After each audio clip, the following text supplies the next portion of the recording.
안녕하세요 여러분, I'm Sienna. In this video, I'll be teaching you about the Korean words Oppa, Hyung, Nuna, and Eonnie. I will explain these words and how to use them. I'll also teach you the correct pronunciation so you can be sure to say them properly. The way you address someone in Korean may be different than how you would address someone in English. The terms you use in Korean are largely dependent on age and gender.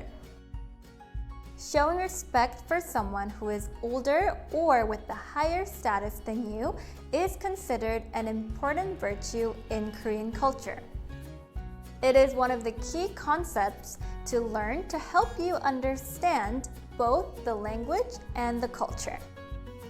So you will notice today that the way you address someone differs based on age and gender. In general, the words Oppa, Hyung, Nuna, and Eonnie are used to address your siblings or kinship. The words Oppa and Hyung both mean older brother. The words Nuna and Eonnie both mean older sister. I'll explain how to use these terms properly. Let's first talk about older brothers. If you're referring to or addressing an older male sibling, you either say Oppa or Hyung. If you are a female, you would use the title Oppa, Oppa, Oppa, Oppa. If you're a male, you would use the title Hyung, Hyung, Hyung, Hyung. You would use these titles in place of their name. So instead of saying their name, you would say Oppa or Hyung. You would also use these titles if you're talking to someone about your older brother. Similarly, if you're a female, you would call your older sister Eonnie. Eonnie, Eonnie, Eonnie. If you're a male, you would call your older sister Nuna. Nuna, Nuna, Nuna.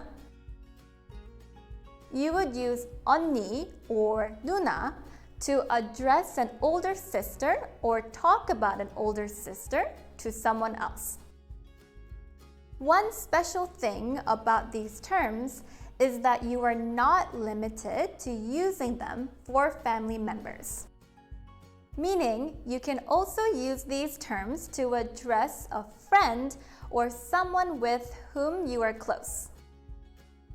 If you're on friendly terms with this person, you would have already established things like age and what to call each other.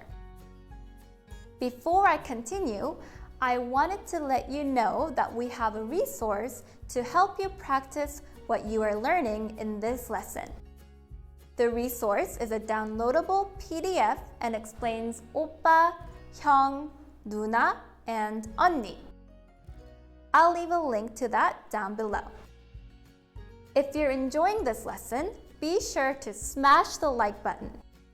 It helps us out a lot and lets us know which videos you found most useful. Now, let's get back to common titles and terms.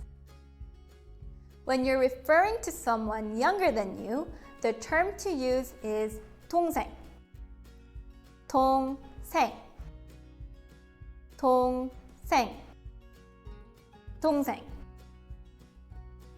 Addressing someone younger than you isn't as difficult as addressing someone older.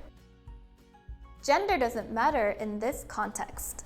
When you're addressing a younger person, you simply say 동생. You may have heard the words 여동생 or 남동생. Those words mean younger sister and younger brother, respectively. However, you wouldn't use these terms to address a younger person. You only add the gender 여 and 남 to 동생 when you're referring to them in the third person.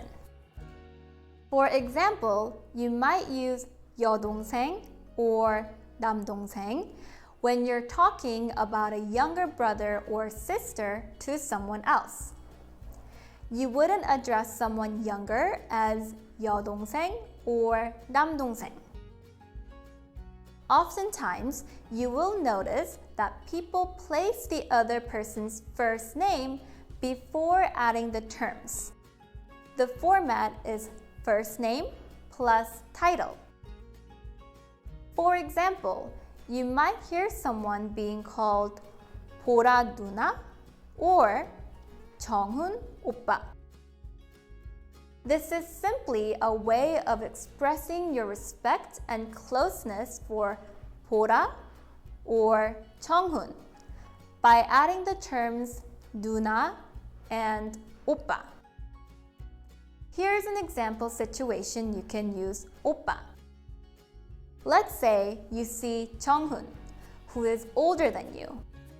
He's walking up to you and you want to say hello. You can say 정훈 오빠, 안녕하세요. Let's try another example. If you want to ask an older sister what time it is, you can say 누나, 지금 몇 시예요? It is common to address someone younger with their name with 아 or 야 when you're talking to them. For example, if you have a younger brother named 선우, you can call him by 선우야 directly. However, if you're talking to someone about him, you can address him as 내 동생. Now, I'll explain a term to use in a real-life context, such as at school or work. There is another term you can use to address someone since you're in the same organization. You can refer to someone that is your senior as 선배. 선배. 선배. 선배. You can refer to someone your junior as 후배. 후배. 후배. 후배. Like 동생, gender doesn't matter in this context. Most of the time, these terms are used in a more formal context or environment.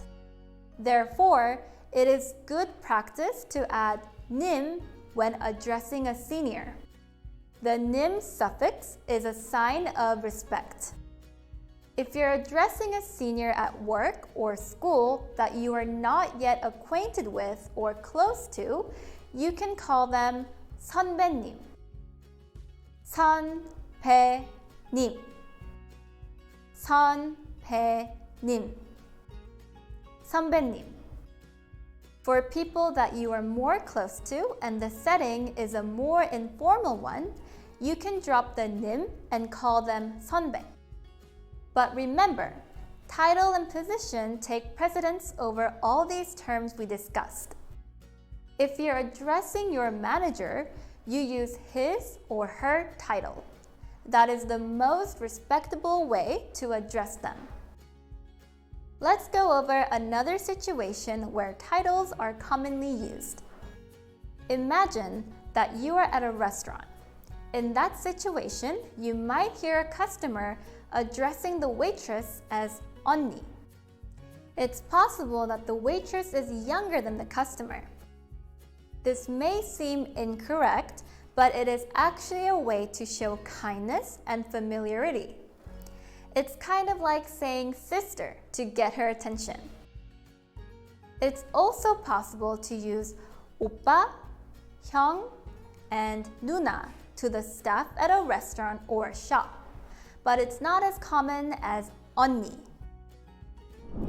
Titles in Korean are largely done on a case-by-case basis. There isn't always a right answer that works in every single case. Just do your best to show respect and it will be appreciated. If you're not sure what to call someone, you can ask how they would like to be addressed. There you have it. I hope you found this lesson helpful. If you liked this video, remember to smash the like button and subscribe to get the latest videos from us. Also, feel free to leave a comment below. Thanks so much for watching and see you again soon!